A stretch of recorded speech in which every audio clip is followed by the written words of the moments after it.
को झूठ बोला शादी का, देखा था नतीजा। अपने बेटे से मिलने दिल्ली आ रही है। इस बात का पता चलते ही नरेश के दिल में हलचल मच जाती है। नरेश अपनी माँ के स्वागत की तैयारी में लग जाता है। साथ ही उसे डर भी सताने लगता है कि उसकी माँ कहीं अपनी पुरानी जिद पर फिर से बैठ ना जाए।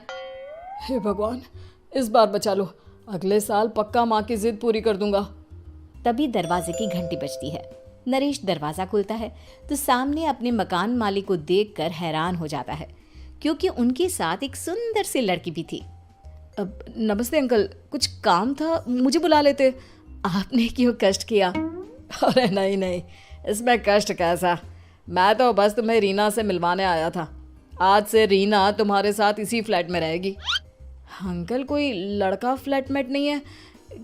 एक अनजान लड़की के साथ रहना मेरे लिए थोड़ा अजीब होगा। देखो नरेश, मैं तुम्हें पहले भी बता चुका हूँ कि इस फ्लैट में तुम्हें किसी ना किसी के साथ एडजस्ट करना ही होगा, या फिर तुम अकेले पूरे फ्लैट का किराया दे दो, मैं किसी को नहीं रखूंगा। नरेश अपने मकान मालिक की बात सुन के रीना के साथ रहने के लिए तैयार हो जाता है, पर अंदर ही अंदर उसे ये बात खाने लगती है कि वो अपनी माँ को क्या जवाब देगा जब उसकी माँ रीना के बारे में उसे पूछेगी।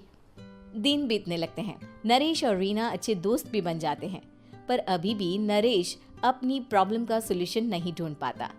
एक दिन नरेश बहुत परेशान सा बैठा होता है। तभी रीना उसे पूछती है, क्या हुआ नरेश, तुम काफी परेशान लग रहे हो, सब ठीक तो है ना? हाँ सब ठीक है, बस एक छोटी सी प्रॉब्लम है। वो एक्चुअली 2 दिन बाद मेरी माँ मुझसे मिलने आ रही है। अरे तो इसमें प्रॉब्लम क्या है, ये तो खुशी की बात है। हाँ रीना, बट मेरी माँ एक जिद लेकर बैठ गई है कि मैं शादी कर लूँ, पर मैं अभी इस चीज़ के लिए तैयार नहीं हूँ। ऊपर से जब वो तुम्हें देखेगी तो 100 सवाल करेगी, क्या जवाब दूंगा? अरे इसमें कोई टेंशन वाली बात नहीं है, मेरे पास ना इस प्रॉब्लम का सलूशन है, जिससे ना तुम्हें शादी करनी पड़ेगी और ना ही तुम्हारी माँ मेरे बारे में कुछ पूछेंगी। रीना की बात सुनकर नरेश सोच में डूब जाता है। वो सोचता है कि रीना खुले ख्यालों वाली लड़की है, कहीं माँ को सच बता ना दे। नरेश को सोच में डूबा देखकर रीना कहती है, अरे क्या हुआ, किस सोच में पड़ गए? डोंट वरी, जैसा तुम सोच रहे हो ना वैसे कुछ भी नहीं है, मेरे पास एक प्लान है। मैं कुछ समझ नहीं पा रहा हूँ, कैसा प्लान? मैं समझाती हूँ। हम ना एक कॉन्ट्रैक्ट मैरिज कर लेते हैं। फिलहाल मेरे पास जॉब नहीं है, तो तुम इस रूम का किराया दे देना जब तक तुम्हारी माँ यहाँ रहेंगी, सिर्फ तब तक।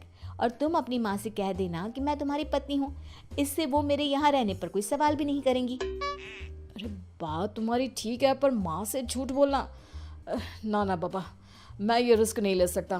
कोई और आइडिया दो ना तुम। देखो मंजूर हो तो बोलो, वरना सच बता दो, मुझे कोई प्रॉब्लम नहीं है। रीना की बात सुनकर नरेश सोच में डूब जाता है।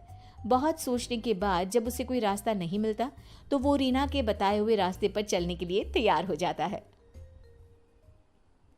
वो रीना से बात करता है और अपनी माँ की पसंद और नापसंद के बारे में बताता है। रीना भी नरेश की सभी बातों को ध्यान से सुनती है, ताकि कहीं उससे कोई गलती ना हो जाए। आखिर वो दिन भी आ जाता है जब नरेश की माँ उससे मिलने दिल्ली आ जाती है। नरेश अपनी माँ को फ्लैट पर लेकर जाता है। जैसे ही नरेश की माँ फ्लैट के अंदर जाती है, रीना उसके पैर छू लेती है। ये देखकर नरेश की माँ थोड़ी घबरा जाती है और नरेश से पूछती है, अरे बेटा नरेश, ये कौन है? माँ, ये आपकी बहू रीना है। माफ़ी चाहता हूँ, सब कुछ इतनी जल्दी में हुआ कि आपको बता ही नहीं पाया, इसलिए सोचा कि क्यों ना आपको सरप्राइज दिया जाए। अरे बेटा, मैं तो बस तेरा घर बसा हुआ देखना चाहती थी। हाँ, बहुत अरमान थे अपनी इकलौती बेटी की शादी को लेकर, लेकिन कोई बात नहीं, शायद किस्मत को यही मंजूर होगा। ये कहते ही नरेश की माँ रीना को गले लगा लेती है। रीना बेटिया, मेरा बेटा ना थोड़ा नादान है, पर तुम काफ़ी समझदार लगती हो और मैं जानती हूँ कि तुम इसका बहुत अच्छे से ध्यान रखोगी। माँ आप चिंता मत कीजिए, मैं सब संभाल लूंगी। नरेश की माँ अपने बहू और बेटे के साथ खुशी खुशी रहने लगती है। दिन बीतने लगते हैं। नरेश की माँ और रीना का रिश्ता बहुत मजबूत होता चला जाता है। वो दोनों सारा दिन एक साथ रहती और खूब बातें करती। इधर साथ रहते रहते नरेश और रीना भी एक दूसरे से प्यार करने लगते हैं। दोनों को इस बात का एहसास हो जाता है। फिर भी वो इस बात को छुपा कर ही रखते हैं। एक दिन नरेश की माँ और रीना शादी के बारे में बात करने लगते हैं। रीना बिटिया, ये तो नरेश ने मुझे बिना बताए शादी कर ली, वरना मैं तो अपनी इकलौती बेटी की शादी इतनी धूमधाम से करती कि सारी दुनिया देखती रह जाती। अच्छा माँ, आप ऐसा भी क्या करती नरेश और मेरी शादी में जो दुनिया देखती रह जाती? अरे बिटिया, एक माँ के अरमान तुम अभी नहीं समझोगी। मैं तो अपनी बहू को एक रानी की तरह लेकर आती और शादी भी बिल्कुल शाही अंदाज में करती, पर मेरे तो सारे अरमान ऐसे ही रह गए। खैर, मुझे तो अपने बेटे और बहू की खुशी चाहिए बस। ये कहते हुए नरेश की माँ की आंखों में आंसू आ जाते हैं। रीना भी ये सुनकर ख्यालों में खो जाती है, क्योंकि वो भी मन ही मन खुद को नरेश की पत्नी और उसकी माँ की बहू मानने लगी थी। शाम को जब नरेश ऑफिस से घर आता है तो रीना खुद को रोक नहीं पाती और नरेश के सामने उसकी माँ को अपने और नरेश के रिश्ते का सारा सच बता देती है।